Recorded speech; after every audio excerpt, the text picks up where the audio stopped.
Hey everyone, my name is Eric Nowoslowski, and in this video we're going to go over some cold email copywriting frameworks, things to keep in mind, and some best practices that I've found while doing cold email for over 3 years now, doing cold email as well as some other outbound marketing as well.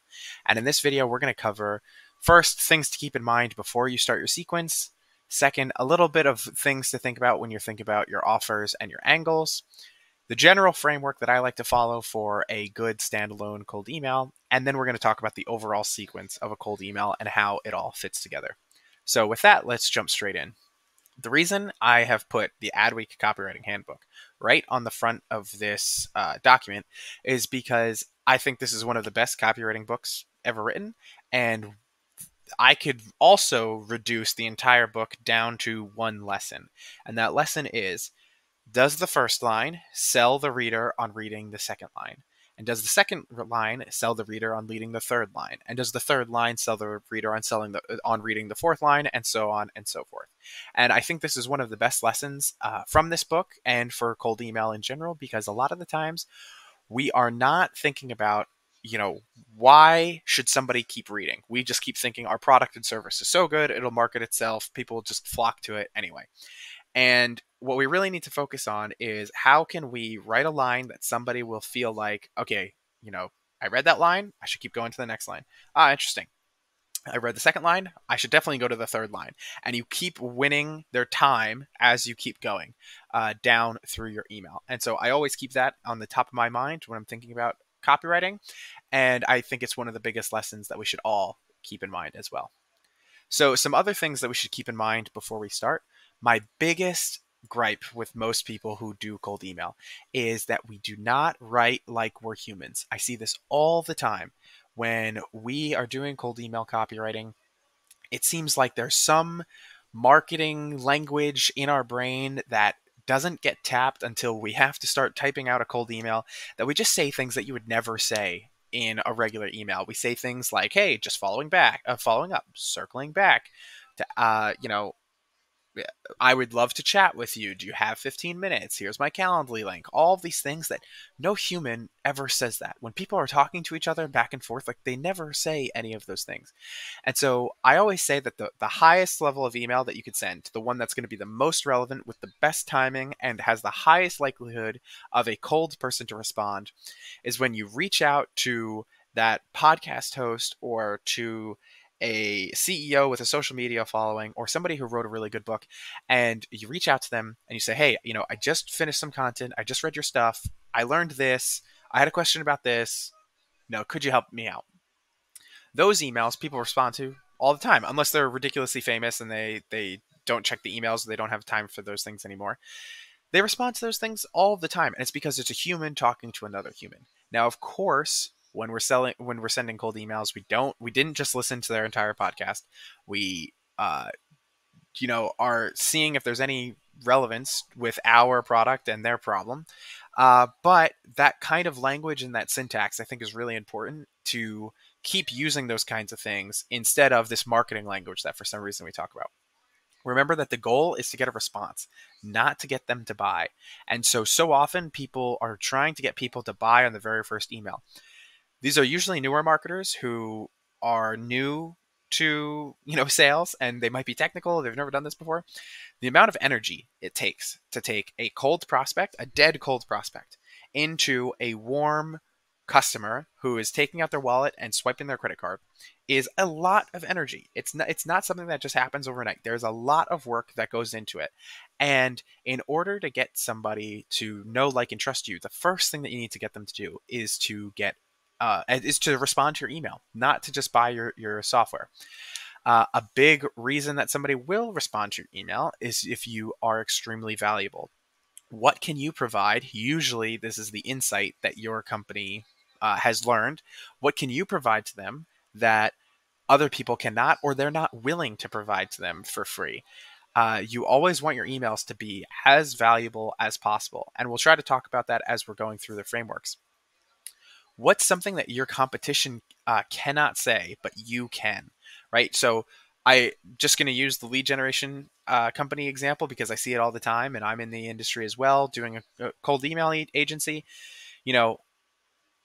Everyone in the industry can say, hey, I can help you get leads and I can automate your prospecting. And how would you love to just wake up to positive responses every day? And, these kinds of things. Everyone can say that. That when you send that email, you look like everybody else. It doesn't matter. And so, in my company, I tell everybody all the time, we have access to over, I would say, 60 databases, and we have custom web scraping people on the team. And so we are able to provide a level of data relevance and personalization that other agencies just cannot compete with, because we have so much data and we can laser focus in on your target prospects. That is the way that we differentiate, and we're going to say that in the email. Because that is our winning factor. Not everybody can say that. Always speak to how you can enable someone, not just about the features that you provide. Best example I have for this is if you are trying to sell a weight loss pill, you tell somebody that the pill is going to help them lose 10 pounds. You don't tell them the 70 ingredients that are in it to help them lose those 10 pounds. So we always want to speak in a way of how can we enable somebody? What's the transformation that we cause? What's the end goal that if they follow our program, use our product, use our service, that they will be able to achieve? Always keep it short. This, I still can't believe that people are still sending emails that are 3 paragraphs long. If an email is over 100, 125 words, I would even say 75 words, it's way too long. Keep it super short. People don't have time. You're interrupting them. Keep it ridiculously short. And if you can't keep it short, you don't understand your product or service and your customers well enough yet. Don't send too many follow-up emails. Actually, I wrote 4 over 2 to 3 weeks. I'd say even 4 over 4 to 6 weeks is the way to do it. We have really good data. I know everybody says in sales that all of the money's made in the follow-up. That's just not true when it comes to cold email. If you follow up with somebody every 3 days with 8 emails in a sequence, you're just going to make people mad more than anything. Most of your positive responses are going to come from the first email and then the second email. As you keep going down in the sequence, even if people are responding, it's mostly negative. We have really great data to support this. SalesLoft has data on this, and Gartner has data on this. Just keep talking to new people. Why waste your time talking to the same people, especially in the way that email deliverability is these days? Just talk to somebody else. Don't keep talking to the same person, especially if they haven't responded. And then if your market is small, in another 2-3 months, reach out to them again and see if the timing's better. Only 8% of buyers are in a buying window right now. And your job is to find them and, build enough brand that even when they're not in the buying window, they'll remember you for when you are. And that's why you want to be extremely valuable as well. So a little topic about, what is your offer and angle? I think this is the most important line that every founder, executive, anybody who's selling a product or service needs to understand right from the beginning. How a offer all boils down to what you can say in this one sentence. We help these types of people accomplish this result in this time. That is the most general way or the most overarching way to create an offer that people can quickly understand and will translate in all of your marketing. You could use that in ads, you could use that in cold emails, you could use that on LinkedIn, you could do whatever. That is ridiculously important. And so then that's your offer. When it comes to offers, there are only 3.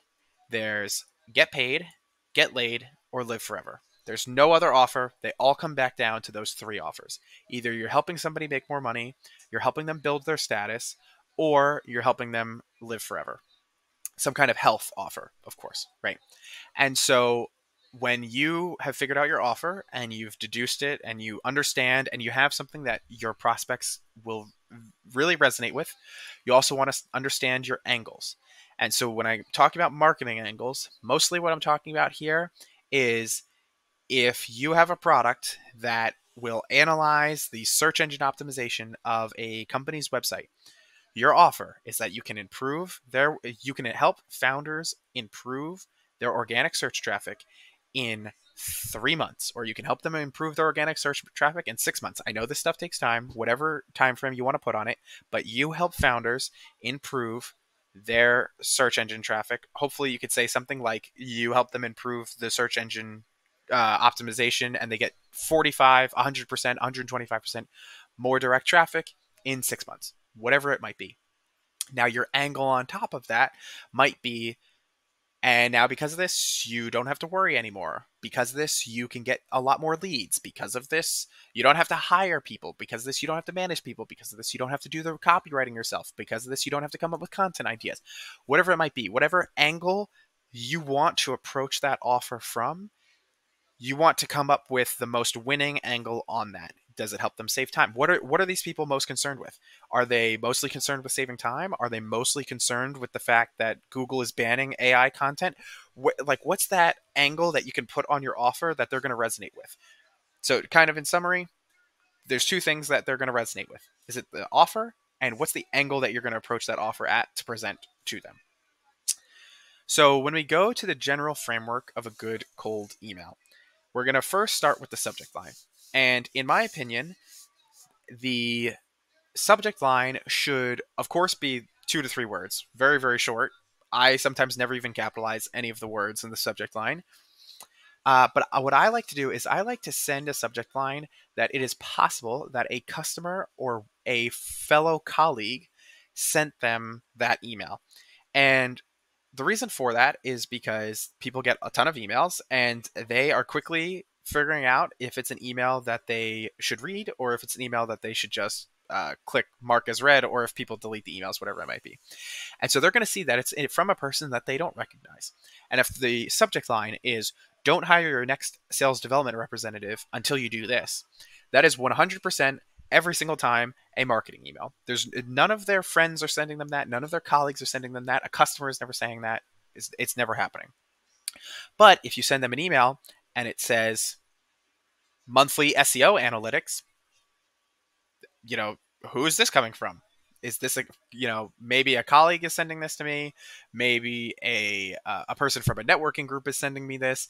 Maybe a vendor is sending me this. Possibly, a customer. Well, a customer really won't send you that. But anyway, so that is a subject line that they're going to open far more often than the subject line that is clearly a marketing subject line, right? A lot of these headlines that work really well for SEO articles will never work in email. Like, 10 things to think about before you no, don't send that in a cold email. 100% no.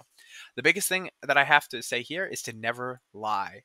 Never say something like, I have a customer for you, and then start pitching your lead generation services. You didn't have a customer for them. You don't have a customer lined up, unless you do have a customer lined up, which is possibly a phenomenal prospecting campaign. If you've already gotten the customers for them and you just want to give it to them, then you're not lying.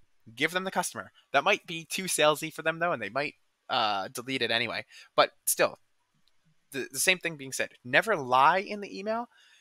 You can say things, again, like a colleague or that possibly a customer would say, but never lie and make them feel like you deceived them with your subject line. Always make sure that it's connected to the message. Line 1, I always use this as the line where we talk about the trigger, the fact that we noticed about their company, the excuse you have for reaching out. You just saw their LinkedIn post. This is where you share, this is the relevant reason why I'm reaching out to your company right now. I was looking at your company. I keep using the SEO agency. I was looking at your company and I used the similar web Chrome extension and saw that in the last 3 months, your traffic has been declining. And then keep going with your email, right? I was on your website and I was using the Built with Chrome extension and I saw you're using HubSpot. Would you happen to be using that for marketing emails? Because, you're wasting money doing that. That's another way to think about it. What is the thing? What is the homework that you've done that you're bringing to them and saying, hey, I noticed this about your company. And when I notice these things about my company, about your company, from my experience, this means some type of insight. And so as we keep going into it, line 2 is where we talk about the enablement. How can we help them with our product or service? Back to the SEO agency, I know if the first line is, I looked at your traffic in the past 3 months and it looks like it's been in decline for the past 3 months. Then you could talk about, I just helped. Well, now we're kind of getting into the social proof part, but maybe I would just jump straight to the social proof part. But you could basically talk about here how, there's a variety of reasons why traffic goes down. A big reason could be because there's not enough content going onto your website. We just help, and then you can get into social proof, which we don't have to get to anyway. But you talk about, how can you enable them with your product or service in order to do better? Or what's your product or service that can help them do better? And then the social proof, just like I said, a lot of times people don't have enough content going into their site. I was looking at your blog, and the last one posted was, 3 years ago. I just helped, another company that's relevant to their industry, relevant to the employee headcount. I just helped them, uh, you know, increase their search traffic by 250% in 6 months. This is really a lot of times where you're putting a small version of your offer, right? Because if your offer is we help these types of people accomplish result in time, this is where you basically say, I helped this company or I helped these kinds of companies accomplish this result in this amount of time. And that's my social proof. Um, and then we follow up with an interest-based call to action. And so if you are using a call to action with something like, if you're interested in hearing more, book a time on my Calendly, again, that breaks our act like a human rule. That is not what humans would do. That is not a human sounding email. Only marketers are sending those emails, right? One of my favorites right now is, if we could help you with problem, would that be useful to you? Very conversational, to the point. All they have to say is yes or no, that would be useful, or whatever it might be. I'm not asking them about, hey, what was your life story with your SEO team? Like, did they all die 2 years ago before they, and they didn't publish any more content? Whatever it might be, just an interest-based call to action. Just get a response. Don't worry about selling the entire solution right away. And so if that's the framework of just the one email, this is the framework that we think about for the whole sequence. And so we talked about earlier in the video why we like a 4 email sequence. This is usually the way that I like to set it up. So email 1 is very much in this framework, right? And I call this the initial spear. Well, I'm not the only one who calls it this, but with this framework, we're going to talk about what's the noticing we have about the company, how do we enable people, what's the super valuable thing that I'm going to share with them, what's the reason that they want to respond, what's my social proof, and what's my call to action.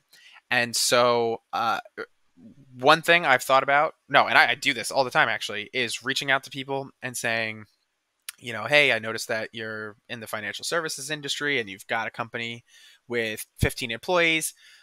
From my experience, that means that you have to keep your team lean and mean. I'm seeing some campaigns work right now for financial services companies that are getting about 2 to 3 positive responses a day, ready for their sales team to go after. I'm helping, this company do this right now. Is this something that would be useful to you? Right. And so basically I'm telling them, like, look, I have campaigns that are already working in your space. Would you want to hear about it? Actually, I wouldn't even just say that. I would say, here are 2 campaign ideas that are working right now. And then I would list out the campaign ideas. Just give it to them. They're not going to run it themselves. They don't have time to run it themselves. They don't care about cold email. Just give them the campaign. And I would say, look, like, these things are working right now. I know that they're working. Here's my social proof. Here's the campaign idea. We're targeting people who just recently changed jobs, and we want to know if they're doing their rollover correctly. I have all the data for it. I already have the copywriting for it. This company, I'm already helping them get results with it. Would you be interested to hear more? Or, if following my own advice, if I could help you connect with these people, would that be useful to you? Something like that. Email number 1. Email 2, I like to add more of that enablement in email 1. Constantly, I'm writing email 1, and then I'll come back 2 hours later and I shorten email 1. Whatever I took out of email 1, usually that just becomes email 2. So I might have said, hey, we're contacting people who just recently changed jobs and seeing if they need help with their new benefits package or their rollover plans. And the way that we find them is on LinkedIn using these filters. Well, let me take out the LinkedIn part from the email 1, and I'm going to put it into email 2. And I'll say something like, hey, first name, to add a little bit more context to the above email. The way that we're able to do this is we are constantly monitoring Sales Navigator for people who change jobs. And then when they do change those jobs, we reach out on behalf of you to see if they're in need of your services. And I'll say again, we have the copywriting. I have video to show you how to build the list. Would that be interesting to you, or just something other valuable that I can share, and just try to get a response from them to just get the conversation going, right? And then email 3, this is why I spoke about angles before. The angle is really important that you approach from, because I might be saying that in these first emails in that situation, I'm saying, I'm going to be able to help you drive more revenue, right? And the way I help you drive more revenue is because my offer is cold email services. But possibly they might not care about that angle. They might not care about more revenue. They might be stressed out at home and they haven't had a date night in months and they haven't seen their kids because they're doing crazy amounts of things. So I'll take that offer and I'll change the angle. And so instead of, I'm going to enable you to make so much more money, I might say, hey, with these services, we also help our clients save a ton of time. So it's the same offer, but now I'm saying, instead of I'm going to increase your revenue, I save you a ton of time. You don't have to do this prospecting on your own anymore. We have a system for it. We can do it. So in email 3, we'll switch it oftentimes, because if they didn't respond to email 1 and 2 and they didn't respond to that angle, email 3, they're not going to respond either. And so then email 4, I just want to get straight. I know I called it the breakup email. I hate breakup emails. I think that they are ridiculous in the way that most people send breakup emails. And so what I mean by that is, a lot of people send breakup emails and they'll say, hey, it seems like either you died in a ditch or you're not interested in this right now. And so I'm going to make the decision to stop emailing you. You've lost the opportunity to take part in my product or service. Unless you respond to this email, I'm never going to sell it to you ever again. And that just makes no sense. One, you kill all of your status delta, and if you're sending that email, you probably had no status delta the entire time. You're killing, it just feels weird. There's just no reason to send that email. And so what I like to send instead is an email where I'm breaking up with that person, but I'm wondering if there's somebody else in the company that I should be speaking to. And I'll say something like, hey, first name, noticed at Acme Corp, there's 255 employees. Perhaps this isn't your area of focus. Is there somebody else that I should be speaking to? And I'll just route myself someplace else, or try to at least. And in that way, we do get the benefit, because there is data to back up that people respond to breakup emails more than they respond to the other emails. It's just, I think there's something about knowing that, oh, okay, yeah, like this is the last time somebody's going to follow up with me. Maybe I did actually need to talk about this, but I kept forgetting about it. There's value in doing that, but not by saying, oh, hey, I'm never going to contact you again. You hurt my feelings by not responding to my email. And so we'll just see, okay, hey, like, you're probably the wrong person to talk to. Is there somebody else at the company that I should be speaking to instead? And we'll take it that way. And so these are, my general thoughts on email copywriting, the framework that we approach it by, the components and the building blocks of the email, and then how we think of the overall sequence. Obviously, we can improve this a ton, not only because I'm sure my knowledge could improve, but also you could add LinkedIn to this, you could add cold calling this, you can add advertisements to this, whatever it might be, to improve these things. But for Eric 2023, this is the way I view cold email. And if you have any suggestions to this, I'm more than happy to hear. I do not think that I know everything about cold email. I'd be happy to see if anybody has any comments or anything that they would improve about this. So anyway, thanks for watching, and I hope to see you on the next one.